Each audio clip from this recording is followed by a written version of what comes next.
Hi hello and welcome back to trash talk. Sorry, என்னால் போன வாரம் எபிசோட் போட முடியல. மிட் நைட் ஒரு 1 o'clock தான் ஞாபகம் வந்துச்சு. இன்றைக்கி தான் தேர்ஸ்டே அப்படி சொல்லிட்டு ஒரு மாதிரி கொஞ்சம் அதான் எவ்வளோ பிஸின்றது ஒரு எபிசோடையும் ரீஆக்டிவேட் பண்ணிட்டே இருக்கேன். திரும்ப சொல்லணுன்ற அவசியம் இல்லைன்னு நினைக்கிறேன். ஸோ மன்னிச்சுக்கோங்க. இந்த வாரம் இப்போ கண்டினியூ பண்ணுறேன். ஸோ இந்த வாரம் எனக்கு இப்போ தோணுன டாபிக் என்னென்னா, நம்ம மட்டும்தான் ஸ்பெஷலாக இல்லை நம்ம எதுக்காக ஸ்பெஷலாக இருக்கணும்.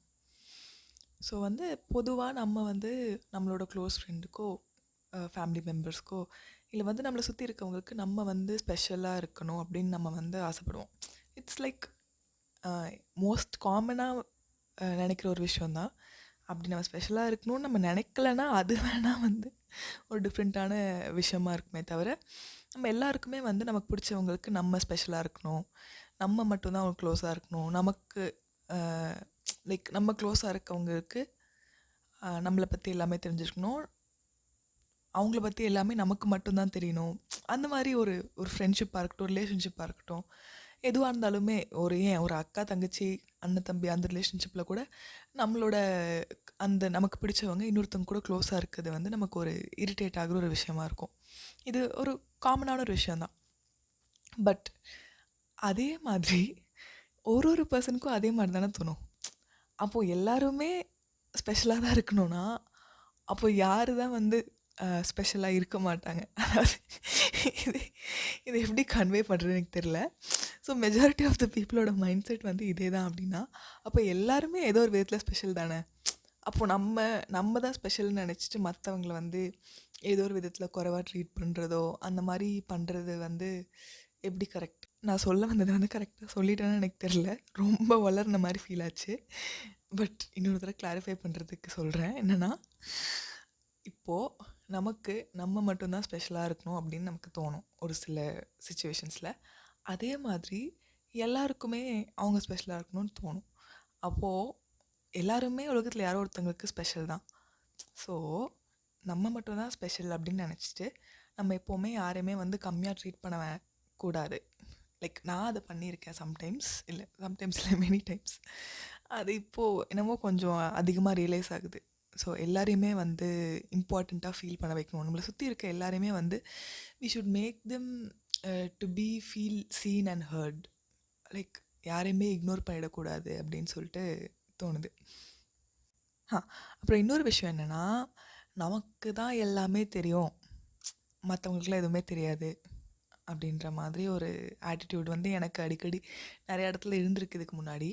அதாவது மற்றவங்களுக்கு எதுவும் தெரியாதுன்னு இல்லை, பட் எனக்கு எல்லாம் தெரியும் அப்படின்ற ஒரு மைண்ட் செட் நிறைய இடத்துல இருந்திருக்கு. பட் அது உண்மை கிடையாது. பார்க்குறதுக்கு ஒன்றுமே தெரியாதவங்க மாதிரி இருந்தாலுமே ரொம்ப ஒரு சட்டிலாக ரொம்ப டவுன் டு அர்த்தாக ஒருத்தங்க நடந்துக்கிட்டாலுமே அவங்களுக்குமே ஆக்சுவலி நிறையா தெரிஞ்சிருக்கும். பட் அவங்க ஒன்றும் வெளில பெருசாக காட்டிக்கிறது கிடையாது. சம்டைம்ஸ் இட்ஸ் பிகாஸ் ஆஃப் அந்த தன்னடக்கம், அவங்க ஹம்பிளாக இருக்க ஆளாக இருப்பாங்க. Other times it is just because அவங்களுக்கு தெரியுன்றதை காட்டிக்கிட்டு அவங்களுக்கு வேலை வந்துருமோன்றதுக்காக கூட சில பேர் அப்படி இருக்கலாம். That is whole other category and whole other episode to discuss about. But ஒரு சில பேர் எதுக்கு அதெல்லாம் காட்டிக்கிட்டு அப்படின்னு சொல்லிட்டு பிகு பண்ணாமல் அவங்களுக்கு என்ன தெரியுன்றதை பெருசாக வெளில காட்டிக்க மாட்டாங்க.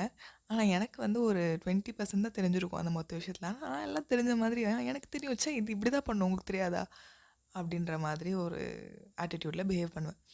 இப்போது ஒரு சில பேர் என்னை சுற்றி அந்த மாதிரி பிஹேவ் பண்ணும் போது தான் அது எவ்வளோ ஒரு இரிட்டேட்டிங்கான ஒரு விஷயம்.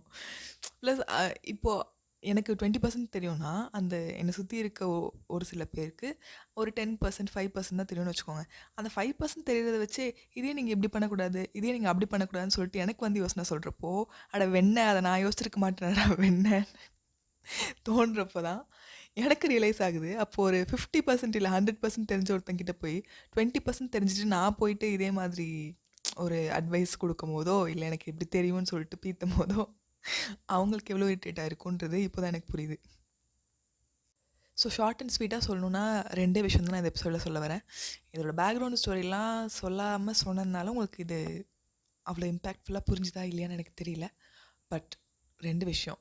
ஒன்று நம்ம தான் ஸ்பெஷல் அப்படின்னு நம்ம நினச்சிக்காம நம்மளை சுற்றி இருக்க எல்லாரையும் அதே மாதிரி ஸ்பெஷலாக ஃபீல் பண்ண வைக்கிற அளவுக்கு நம்ம அவங்கள ட்ரீட் பண்ணோன்னா அவங்க ஹாப்பியாக இருப்பாங்க, நம்மளும் ஹாப்பியாக இருப்போம். அப்புறம் 2வது விஷயம், நமக்கு தான் எல்லாம் தெரியும் அப்படின்ற மாரி பிஹேவ் பண்ணாம, அப்படியே நமக்கு நிஜமாவே அந்த டாபிக் பற்றிலாம் தெரிஞ்சிருந்தாலும், இன்னொருத்தங்க சொல்கிறத ஒழுங்கா காது குடுத்து கேட்டு, இது ஓகே, நீங்க சொல்கிறது இதுதான் எனக்கு புரியுது. பட் இப்படி பண்ணலாம் நான் நினைக்கிறேன் அப்படின்னு ஒரு சஜஷன் மாதிரி நம்ம அதை எடுத்து சொன்னோன்னா வந்து, அவங்களுக்கும் ஈகோ ஹர்ட் ஆகாது. நம்மளும் சொல்ல வேண்டியது விஷயத்த ஒழுங்கா சொல்லி, ப்ராப்பராக அந்த இடத்துல ரிசல்ட் வர்றதுக்கு என்ன நடக்கணுமோ, அது நடந்த மாரி இருக்கும். ஸோ இதெல்லாம் நம்மளோட டெய்லி லைஃப்பில் நம்ம ஃபாலோ பண்ணோன்னா, இன்னும் நம்மளோட ஒர்க் என்வாயன்மெண்ட்டாக இருக்கட்டும், நம்மளோட பர்சனல் என்வாயன்மெண்ட் கூட, ஐ மீன் ஃப்ரெண்ட் சர்க்கிள் எல்லாமே வந்து இன்னும் கொஞ்சம் ஹார்மோனியஸாக, இன்னும் ஹாப்பியாக இருக்கும் நான் ஃபீல் பண்ணுறேன். நீங்கள் என்ன ஃபீல் பண்ணுறீங்கன்றதை எனக்கு மெசேஜ் பண்ணுங்கள். இதெல்லாம் வந்து நானும் லைக் பண்ண ட்ரை பண்ணிகிட்ருக்க விஷயந்தான்.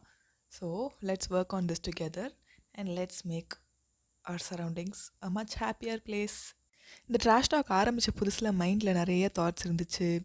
லைக் நிறைய விஷயம் எல்லாருக்கும் சொல்லணும்னு தோணுச்சு. பட் சொல்கிறதுக்கு ஒரு மீடியம் இல்லை அப்படின்னு யோசிச்சு தான் வந்து ட்ராஷ் டாக் ஆரம்பித்தேன். ஸோ ஆரம்பித்த புதுசில் நிறையா தாட்ஸ் இருந்துச்சு. எல்லாம் ஓவர்ஃப்ளோ ஆகிட்டு இருந்துச்சு. ஸோ போடுறதுக்கு வெரைட்டியாக கண்டென்ட் இருந்துச்சு. இப்போது வந்து லைஃப்பில் ஒரே போராட்டமாக போயிட்டுருக்கறதுனால புதுசாக கண்டென்ட் யோசிக்கிறது அளவுக்குலாம் தெம்பில்லை.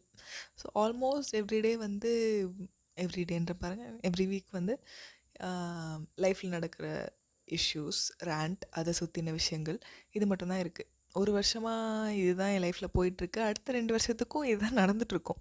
ஸோ புதுசாக கண்டென்ட் யோசிக்கிற அளவுக்கு எனக்கு தெம்பில்லை. ஸோ உங்களுக்கு நான் வந்து இதை பற்றி பேசலாம், அதை பற்றி பேசலாம், ஏதாவது புது ஐடியாஸ் இருந்துச்சுன்னா அதையும் எனக்கு மெசேஜில் அனுப்பி விடுங்க. உங்களுக்கு புண்ணியமாக போகும். தேங்க்யூ. டாட்டா, பாய் பாய்.